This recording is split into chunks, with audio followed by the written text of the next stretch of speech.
Hey there, my friends. Eric Andreas, your guitar sage here, and today I'm going to show you the essential finger picking rules, if you will, that anybody and everybody who is approaching the guitar from a finger picking standpoint or finger style standpoint needs to know. Okay? And this goes for folks that have been playing for a long time, that have been finger picking for a long time, because there are some theoretical reasons why it is that there's a popular way to do this. It's popular in classical, it's popular in many styles of finger picking, and there's a reason why, and I'm going to tell you why that is. So the first rule, and I'm not a rule for rule's sake person, I'm a rule type person if it helps me, and in this case, this particular rule will definitely help you as you approach the guitar as a finger stylist or finger picker. And the basic rule says this: the thumb takes care of the top three strings, the low in pitch strings, E, A, and D.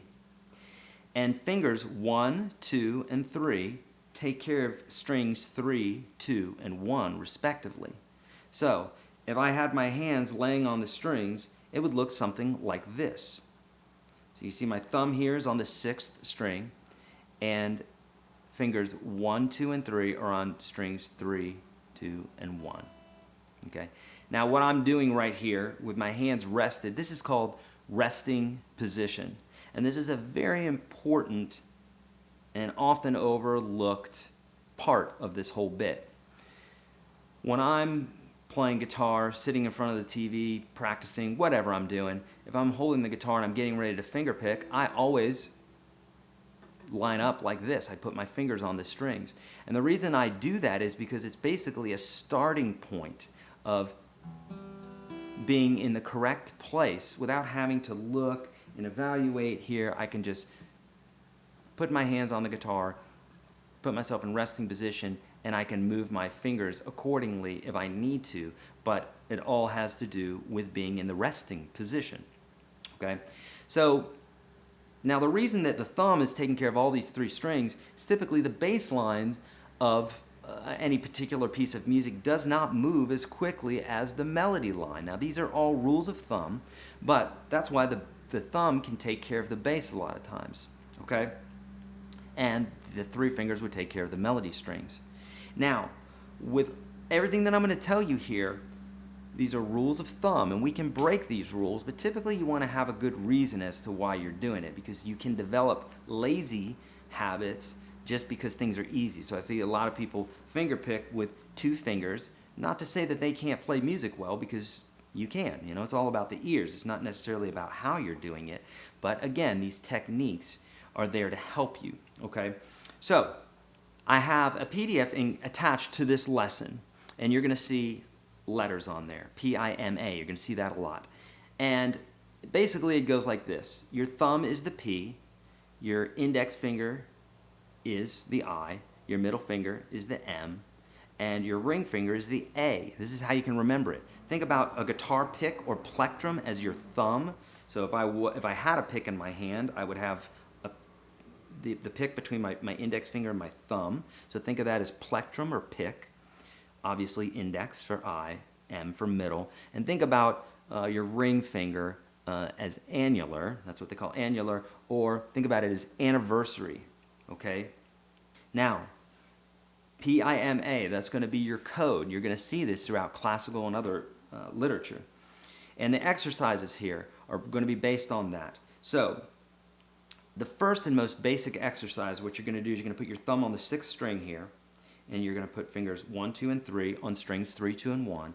And the exercise, and this would be a song that's in 6, okay? So I have songs that are in 4, songs that are in 6. Songs that are in 4 are like 1, 2, 3, 4, 1, 2, 3, 4. So the strong beat is every 4 beats. 1, 2, 3, 4. As opposed to a song that's in 6, with the strong beats on every 6 beats. 1, 2, 3, 4, 5, 6. 1, 2, 3, 4, 5, 6. That's what we call a waltz. Okay. So if we were doing something in 4, it would be like 1, 2, 3, 4. Now I'm not fretting anything here. So you can relax your left hand. In fact, I would really advise you to do that in the beginning so that you're not having to be concerned with two things at the same time. I always compare a juggler who's juggling 3 balls. If he's having a problem with that, he needs to take 1 ball out and try it with 2. He's going to be a lot better and be able to do that and get his mind wrapped around juggling 2 balls before he can put a 3rd one in there. So same thing when you're practicing the guitar. If you have a new skill that you're learning with the right hand, do that first. Leave the left hand out of it. Then introduce the left hand once the right hand knows what he's doing. Okay? So if it's a song in 4, I might go 1, 2, 3, 4. 1, 2, 3, 4. Now I'm doing a floating technique where my hand is right here on the top, on the arch of the guitar, or on the side, I should say. You could take the heel of your palm and place it on the top of the guitar near the bridge. You could do that. There's all sorts of ways that you can do it. Classical guitar, you'd float over the top, and more folk and rock and that sort of thing, you'd be closer. The benefit is you're going to have more control of your closer, but you may mute some strings. Okay, so there's some reasons as to why you might do that. Now, with any new skill, it's going to take time to do this, okay? So you're going to be frustrated at first. I was frustrated at first. I don't know of any guitar player who's started finger picking the correct way and was not frustrated at first, because it's a new technique. You're using 4 different picks now instead of just 1 pick, and it takes some getting used to, okay? So be encouraged that it will be frustrating at first. Just concentrate, look down at your picking hand, and do it nice and slow, okay? The speed will happen if you are accurate. You always never concentrate on speed, concentrate on accuracy, and I promise you that you will be able to do any of these exercises that I have in that PDF. Follow those exercises in order, and you're going to be in great shape in regards to finger picking. I'm Eric Andreas, your Guitar Sage. Hopefully you loved this video. Remember, anything that you want to do on this instrument, you can do with the right instruction and with practice. I'll see you in another video.